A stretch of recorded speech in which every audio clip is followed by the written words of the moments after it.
Good morning, you are watching BUP News. I am Naina. Today's top headlines. Menaka Guruswamy becomes first openly queer Rajya Sabha MP. Security breach at Delhi Legislative Assembly. Air India suspends Israel flight. Today's recent news.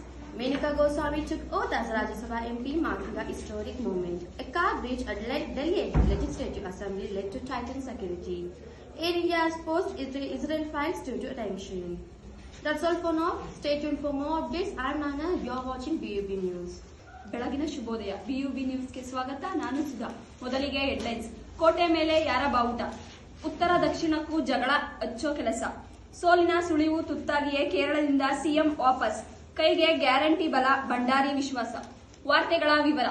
ಕ್ಷೇತ್ರದ ಇತಿಹಾಸದಲ್ಲೇ 3ನೇ ಬಾರಿ ಉಪಚುನಾವಣೆ ಎದುರಿಸುತ್ತಿರುವ ಬಾಗಲಕೋಟೆಯಲ್ಲಿ ಕಾಂಗ್ರೆಸ್ ಮತ್ತು BJP ಮಧ್ಯ ನೇರ ಹಣಾಹಣಿ ಏರ್ಪಡಿಸಿದೆ. ಸಿಎಂ ಸಿದ್ದರಾಮಯ್ಯ ತಮ್ಮ ಆಪ್ತ ಕ್ಷೇತ್ರ ಉಳಿಸಿಕೊಳ್ಳಲು ಪಣ ತೊಟ್ಟಿದ್ದಾರೆ. ಇತ್ತ ಕೇಸರಿ ಪಡೆ ಕೋಟೆಯಲ್ಲೇ ಮತ್ತೆ ಬಿಜೆಪಿ ಧ್ವಜ ಹಾರಿಸಲು ಹೋರಾಟ ನಡೆಯುತ್ತಿದೆ.